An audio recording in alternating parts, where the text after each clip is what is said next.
Terima kasih. Assalamualaikum warahmatullahi wabarakatuh. Sebelumnya kenalkan, terlebih dahulu saya Esti Apung. Kebetulan juga saya sebagai koordinator tablik, bidang tablik di NMI, Notaris Muslim Indonesia. Dan memang sengaja kami kesini Ustadz, karena ingin langsung berjumpa dan bertanya. Harusnya di Sukabumi, tapi kami sengaja dari Jakarta ke sini. Dari habis sholat subuh langsung ke sini. Oh, keren. Ya. Kalau ini dekat kok. Jadi sampai sekarang belum makan Ustaz. Lapar. Jadi saya mau tanya tadi bahwa orang yang pertama mencatat adalah Nabi Idris. Ya, yang memanfaatkan. Ya, memanfaatkan. Kemudian juga pada saat tadi Gus bilang zaman Nabi pun setiap perkataan Nabi, setiap apapun dicatat. Mungkin ada sekretarisnya Ustaz ya.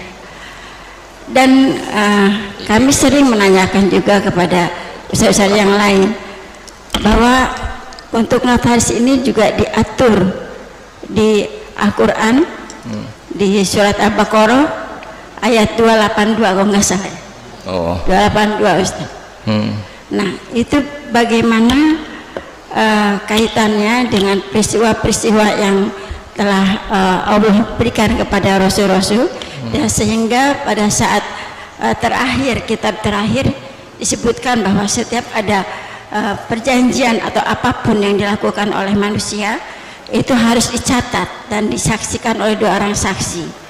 Dua orang saksi itu kalau perempuan maka sama dengan satu laki-laki sama dengan dua orang perempuan. Jadi kalau misalnya saksi berarti 3, kalau 2 perempuan berarti plus 1 laki-laki. Sementara kalau di dalam kehidupan kita sekarang, karena berdasarkan undang-undang nasional, saksi itu mau laki mau perempuan sama Gus. Nah, bagaimana menurut pandangan Gus? Terima kasih. Assalamualaikum warahmatullahi wabarakatuh. Assalamualaikum warahmatullahi wabarakatuh. Namanya siapa ya? Balen itu tadi MC orang jelas. Jadi tadi pertanyaannya Gus, intinya tentang masalah persaksian dalam suatu akad. Di situ kan mungkin idza tadayantum terus disebut bisa hadatain. Nah, dua orang saksi. Nah, undang-undang jabatan notaris itu mengatur bahwasanya ketika ada suatu transaksi itu cukup dengan 2 saksi, mau itu perempuan-perempuan maupun laki-laki 2. Nah, sementara tadi yang beliau ketahui di ngaji-ngaji di pengajian, kalau seandainya saksi perempuan harus 2, kalau seandainya mewakili laki-laki. Begini ya santai mawon ya. Niki biasa nderek Mbah Mun, kemarin sudah ke saya provokasi. Santai mawon gini ya. Ini termasuk diantara kesalahan kita kadang bandingkan hukum fikih Islam dengan tatanan modern. Sebetulnya masalahnya ndak harus ekstrim itu gitu. Karena sesuatu yang nggak perlu dibenturkan ya tidak usah dibenturkan, ya biasa aja, hanya biasa aja begini. Sebetulnya ayat itu kan ada terusannya, farojulu wa mro'atani mimman tardona minasyuhada. Ukurannya apa? Misalnya antadilla ihdahuma fatudzakkira ihdahumal ukhra. Jadi Abu Hanifah itu sangat longgar dalam bab usul fikih. Jadi yang diceritakan Quran itu tentu kondisi ideal versi yang paling baik, versi yang paling dapat ridha Allah. Tapi selalu saja, saya ulang lagi, selalu saja ada ruang di mana orang-orang ahli fikih bikin kaidah ma la yudraku kulluh la yudraku kulluh. Jangan kalau tidak bisa ideal terus sama sekali. Jadi kalau tidak bisa a'lal kamalat, jangan sampai tidak di adnal kamalat.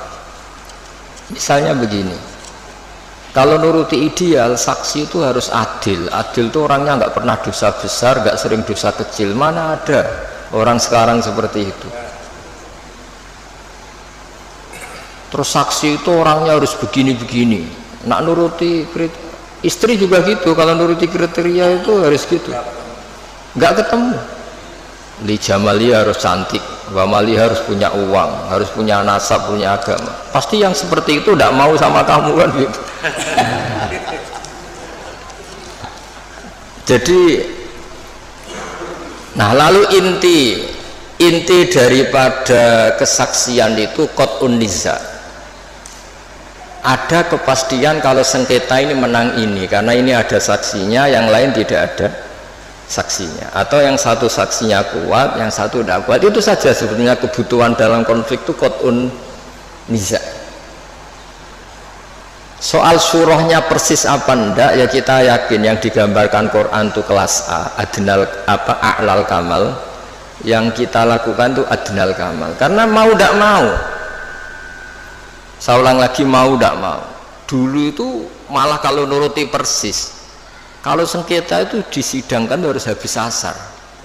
Dulu orang masih normal, kalau habis asar itu kan mau surup, itu mau matahari tenggelam. Itu zaman orang era soleh, itu mau surup itu kayak apa kiamat. Terus perasaannya orang sampai cacilik kan mlebu omah, sapi pitik kan mlebu omah. Saiki ora ya, surup-surup malah nggo mlaku-mlaku tinggo ngabuburit. Nah, dulu enggak, bayangkan dulu itu enggak ada listrik. Enggak ada listrik, terus orang itu kayak histeris setiap mau ngadepi apa malam itu. Karena enggak ada. Sehingga supaya orang itu takut akhirat, takut kematian, kalau ada sidang penting disuruh habis asar. Ini kalau menurut cerita Quran. Makanya kan di Quran itu ketika ada dua orang itu bersaksi fa'ib simani billah la syaitan dari fa'ib ba'da sholat itu disuruh apa? Habis sholat apa? Asar. Jadi dulu itu orang itu sampai seperti itu. Tapi sekarang eranya rubah, orang itu profesional, ada jam ngantor. Jam ngantor jam 9, jam 10 itu waktu orang paling lupa mati.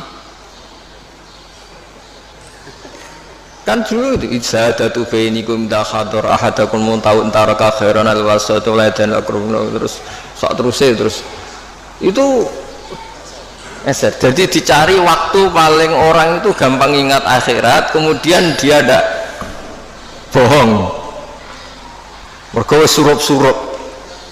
Makanya kalau orang dulu sudah umur sak Pak Arifin waktune wis asar, maksudnya wis meh gitu. Dan dulu itu ngefek betul sampai Nabi ngendikan jangan sholat habis asar, karena habis asar itu setan sedang mengangkangi di sisi ini. Itu makanya dulu terus dipakai kesaksian supaya orang itu takut.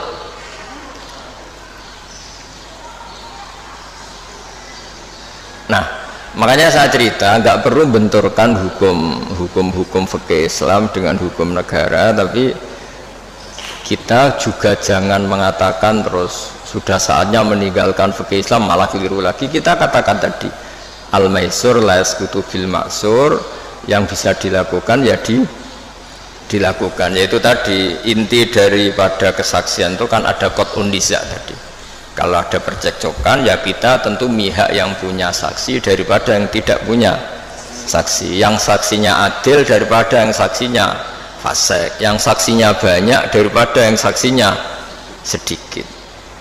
Ya sudah, itu yang apa ya, maksimal yang bisa kita ketahui. Bisa saja indallah sebetulnya salah, kebetulan ini saksinya adil, ternyata adil pesanan, sudah didesain sedemikian, diset sedemikian rupa, dikondisikan terus.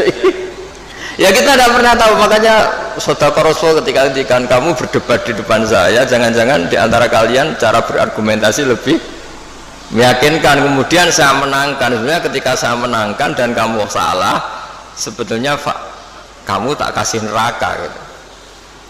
Dan Nabi ngendikannya dengan penuh, ya Nabi punya karisma, sehingga dulu tuh wong ape bodoh niku sorak sido. saking wibawanya Nabi. Nah, sekarang nyari kodi yang wibawa kayak Nabi kan tidak mungkin. Malah kodi ini wedi pesakitan yang mergo orderan misalnya kan ribet. Tapi jangan pula katakan gak usah ada kodi ada adil, malah gak karu-karuan dunia ini. Ya tadi kaidahnya Mbah Mun semua ulama itu malah yudroku kulluh la yudroku kulluh. Saya sering disewani santri atau masyarakat, Gus kula badhe pegatan bojoku cerewet judes ngene-ngene. Terus ketika tak bedheki gini rata-rata sudah pegatan. Enak endi keceluk di bojo ambek keceluk duduk. Isin ndi kira-kira. Isin duduk wis gitu. Wong lanang ngrati bojo iki ribet. Yo wis ora usah pegat. Paling gak ngamanno kowe status keceluk wong lanang di bojo gagah. Senajan nek ning omah diamuki ya ora usah mulai pada kono turu mulai. Jadi tadi apa malah yudroku kulluh la yudroku kulluh. Jadi kesaksian itu kan gunanya itu tadi kalau ada sengketa hakim ini gampang mihak mana kan. Ya sudah kalau notaris itu nganggep perempuan ini cukup dalam kesaksian ya sudah itu katakan hukum notaris.